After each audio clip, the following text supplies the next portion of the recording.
Hello, boys and girls, and welcome to the read aloud of chapter 20 because of Win-Dixie.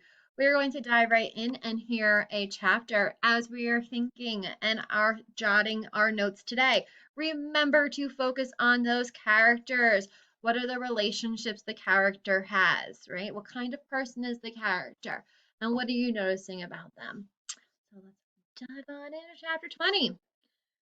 When I told Gloria Dump about Otis and how he got arrested, she laughed so hard she had to grab hold of her false teeth so they wouldn't fall out of her mouth.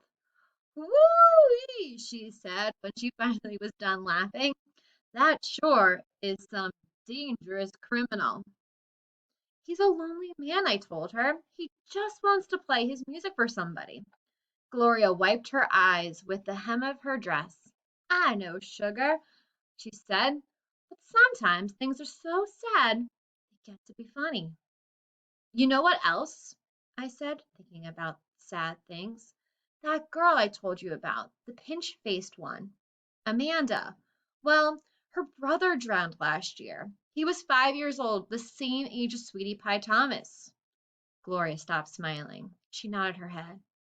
I remember hearing about that, she said. I remember hearing about a little boy that drowned. That's why Amanda is so pinch-faced, I said. She misses her brother. Most likely, Gloria agreed. Do you think everybody misses somebody? Like I miss my mama? Mm-hmm, said Gloria. She closed her eyes. I believe sometimes that the whole world has an aching heart. I couldn't stand to think about sad things that couldn't be helped anymore. So I said, do you want to hear some more Gone with the Wind? Yes, indeed, Gloria said. I've been looking forward to it all day. Let's see what Miss Scarlet is up to now. I opened Gone with the Wind and started to read. But the whole time I was thinking about Otis, worrying about him, not being able to play his guitar for people. In the book, Scarlet was looking forward to going to a big barbecue where there was going to be music and food. That's how I got the idea. That's what we need to do, I said, and I slammed the book shut. His head shot up from underneath Gloria's chair. He looked around, all nervous like. Huh? Said Gloria Dump. We have to have a party. We need to have a party and invite Miss Franny Black and the preacher and Otis can play his guitar for everybody. Sweetie Pie can come too. She listens to his music good. Who's we? Gloria asked. We, me and you. We can make some food and have a party right here in your yard. Hmm, said Gloria. We can make peanut butter sandwiches and cut them up in triangles and make them look fancy. Lord, said Gloria, I don't know if the whole world likes peanut butter as much as you and me and this dog. Okay, then. We can make egg salad sandwiches. Adults like those. You know how to make egg salad? No, ma'am, I said. I don't have a mama around to teach me things like that. But I bet you know, and I bet you could teach me. Please? Maybe, said Gloria. She put her hand on Winn-Dixie's head. She smiled at me. I knew she was telling me yes. Thank you, I said, and went over and hugged her. I squeezed her hard. Winn-Dixie wagged his tail and tried to get in between us. He couldn't stand being left out of anything. It's going to be the best party ever, I told Gloria. You gotta make me a promise, though, Gloria said. All right, I told her. You gotta invite them Dewberry boys. Dunlap and Stevie? Mm-hmm. Ain't no party. Ain't gonna be a party unless you invite them. I have to? Yes, said Gloria. You promise? I promise, I said. I didn't like the idea, but I promised. I started inviting people right away. I asked the preacher first. Daddy, I said. Opal? preacher said back. Daddy, me and Win-Dixie and Gloria Dump are having a party. Well, said the preacher, that's nice. You have a good time. Daddy, I said, I'm telling you because you're invited. Oh, said the preacher. He rubbed his nose. I see. Can you come? I asked him. He sighed. I don't see why not, he said.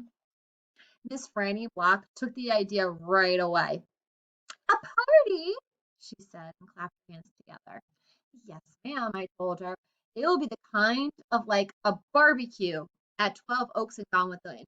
Only it's not going to be as many people, and we're going to be serving egg salad sandwiches instead of a barbecue. That sounds lovely, Miss Franny said, and then she pointed at the back of the library and whispered, maybe you should ask Amanda too. She probably won't want to come, I said. She doesn't like me very much. Ask her and see what she says, Miss Franny whispered. So I walked to the back of the library and I asked Amanda Wilkinson in the best manners voice, please come to my party. She looked around all nervous and stuff. A party? She said. Yes, I said. I sure would like if you would come. She stared at me with her mouth open. Okay, she said after a minute. I mean, yes, thank you. I would love to. Just like I promised Gloria, I asked the Dewberry boys. I ain't going to no party at a witch's house, Stevie said. Dunlap knocked Stevie in his elbow. We'll come, he said. We will not, said Stevie. That witch might cook us up in her big old witch's pot. I don't care if you come or not, I told them. I'm just asking because I promised I would. We will be there, said Dunlap, and he nodded and smiled at me. Sweetie Pie was very excited when I invited her. What's the theme? She asked. Well, there isn't one, I said. God to think of a theme, she told me. She stuck her knuckle in her mouth and then pulled it back out. It ain't a party without a theme. Is this dog coming? She asked. She wrapped her arms around Win-Dixie and squeezed him so hard his eyes almost popped out of his head. Yes, I told her. Good, she said. You can make the theme. It could be a doggy party. I'll think about it, I told her. The last person I asked was Otis. I told him all about the party and that he was invited, and he said, no, thank you. Why not? I asked. I don't like parties, said Otis. Please, I begged. It won't be a party unless you come. I'll give you a whole free week of sweeping and arranging and dusting. If you come to the party, that's what I'll do. A whole free week? Otis said, looking up at me. Yes, sir, I told him. But I don't have to talk to people, right? No, sir, I said. You don't. But bring your guitar. Maybe you could play us some music. Maybe, said Otis. He looked down at his boots again real quick, trying to hide his smile. Thank you, I told him. Thank you for deciding to come. End of chapter 1. Wow, another great chapter of Because of Win-Dixie. I really look forward to looking and listening to your thoughts on your flip grids today. Remember to think about our characters and also what is Opal planning for the party, right?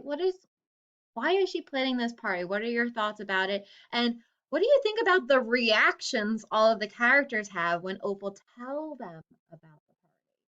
Talk about that in your Flipgrid videos today. Maybe pick a character, a secondary character or two to talk about their reactions and why they reacted that way. So looking forward to listening to your Flipgrid videos, and I will see you next time. Bye, boys and girls.